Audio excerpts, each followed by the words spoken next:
السلام عليكم، انا عبد الرحمن رجب، وده سابع فيديو من فيديوهات ستيمر وذات ستيم. احنا اتكلمنا في الفيديو اللي فات عن المنح وفكرتها، وان هي مش حكر على حد وحاجات زي كده.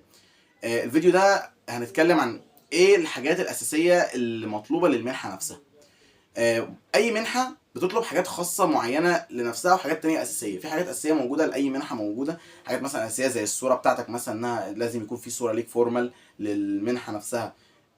في حاجات مثلا هتكون مطلوبه اساسيه زي مثلا ريكومنديشن ليترز، والخطابات التوصيه اللي هتكون مطلوبه من مدرسين، مثلا سواء كان كونسلر بتاعك، او لو كان مدرس عندك، او شيخك في القران، او لو حد من عيلتك، حد كان في شغلك قبل كده وانت اشتغلت معاه.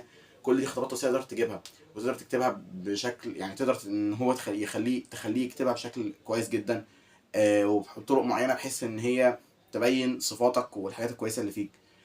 في حاجه تانية اساسيه جدا بيركز عليها اغلب المنح، ان ما كانش كلهم، هي البيرسونال ستيتمنت، او الليتر اوف انتنت، او الليتر اوف موتيفيشن، اللي هو او الموتيفيشن ليتر عموما، اللي هو التلاتة بيحولوا حول 5 اسئله، وبتبقى انت بتكتبهم بنفسك عن ايه شخصيتك، مهاراتك ايه، خطط مستقبليه بتاعتك ايه، ليه اخترت الجامعه، ليه اخترت المنحه، ليه المنحه تختارك، وحاجات زي كده كتير.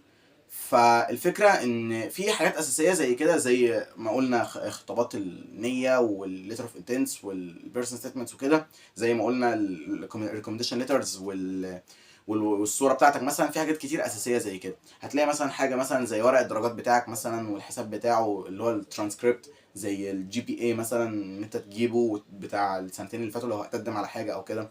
هتلاقي ان في مثلا حاجات تانية اساسيه، زي مثلا السي في بتاعك، اللي هتقول مثلا في شهاداتك اللي خدتها، كورسات، كورس مثلا معين دخلته، ودخلت تعرف الكورس ده مثلا وخلصته وخدت شهاده فيه، او خلصته عموما، فبتقدم ان انت خلصته. شهادات بتاعتك، اكسبيرينس بتاعتك، اشتغلت في مكان معين قبل كده فخدت منه اكسبيرينس وبتقولها. تبدا ان انت تحط كل خبراتك في السي في وفي الخطابات دي، بحيث تفهمهم انت مين بتفكر ازاي، صفاتك ايه الحلو فيك، ايه الوحش فيك، وبناء على ده يبدا ان هم يقرروا هل الشخص ده يستحق ان هو يقبل ولا لا. في منح كتير جدا بتقبل ناس كتيره جدا، حاجات مثلا زي المنحه التركيه، مثلا زي المنحه الرومانيه، زي المنحه الروسيه. الحاجات دي بتقبل منح لناس كتير جدا. حاجه مثلا فور اكزامبل، المنحه التركيه مثلا بتقبل حوالي 15000 طالب في كل سنه على ما اعتقد.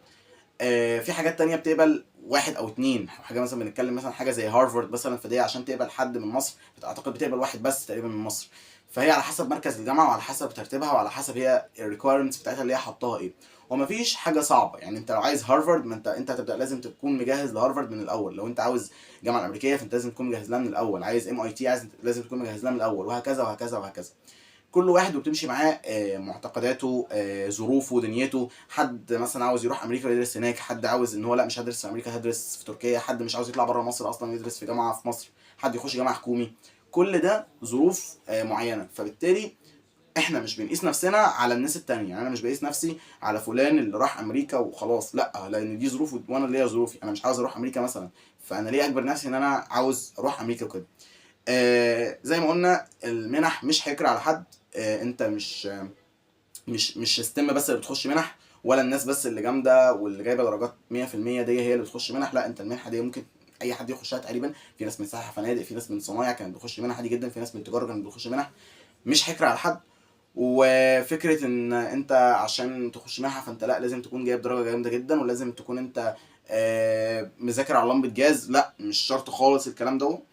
المنح 3 اجزاء، زي ما كنا قلنا الموضوع ده، ان المنح في الدوله بتقدمها نفسها، زي المنحه التركيه، زي المنحه الروسيه، زي المنحه الرومانيه، زي المنحه المجريه. واللي بالمناسبه المجريه دي هتقفل، اعتقد قفلت اول الشهر ده، والتركيه هتقفل كمان اسبوع. الروسيه قفلت، وتقدر ان انت تقدم السنه الجايه، لان انت الحلو ان انت تقدر تقدم من قبل ما انت تخلص سنه ثالثه ثانوي. كان ممكن انت مثلا تقدم من سنه ثانيه، تيجي في سنه تانية تقدم، ما اتقبلتش تقدم تاني في تالتة، تقدر تقدم بشهادات تانية عادي. في منح بتقبل كده ومنح لا. حاجه زي روسيا بتقبل كده، حاجه زي تركيا بتقبل كده. حاجه زي المجر عايز شهاده تالتة نفسها، فمش هتقدر تقدم عليها. والمجر اللي خلص تالتة، فالمجر قفلت اول الشهر، وان شاء الله تفتح السنه الجايه. ممكن تعمل مثلا حاجه زي انت تاخد جاب يير مثلا، وتلاقي نفسك ان انت هتاخد سنه زياده مثلا تقعدها تظبط فيها ورقك ودنيتك وتقدم تاني. بس لازم يبقى في بيربز للجاب يير تقولها وسط الليترز بتاعتك اللي انت هتقولها، عشان ما يبقاش مجرد شخص قرر ان هو ياجل سنه من حياته وخلاص. اعتقد بس كده. المهم ان انت ما تكسلش، تدور على المنحه وتدور على ظروفك والحاجات اللي بتناسبك، تدور على مميزاتها وعيوبها، وهتلاقي حاجات كتير جدا ومصادر كتير جدا. ممكن ابقى احط لكم مصادر في البايو تحت. هتلاقي. المهم انت ما تكسلش تدور وتحاول تشوف اللي يناسبك واللي مش يناسبك. بس كده. المهم ان انت تبقى فاهم ان انت مره هتترفض، مره هتتقبل بشكل جزئي، وهتترفض تاني وتالت ورابع لحد ما تتقبل ان شاء الله في حاجه. طول ما انت بتسعى وبتدور فانت كده كده ان شاء الله هتتقبل، وربنا مش بيضيع حق حد. اعتقد احنا كده خلصنا النهارده. شكرا. السلام عليكم.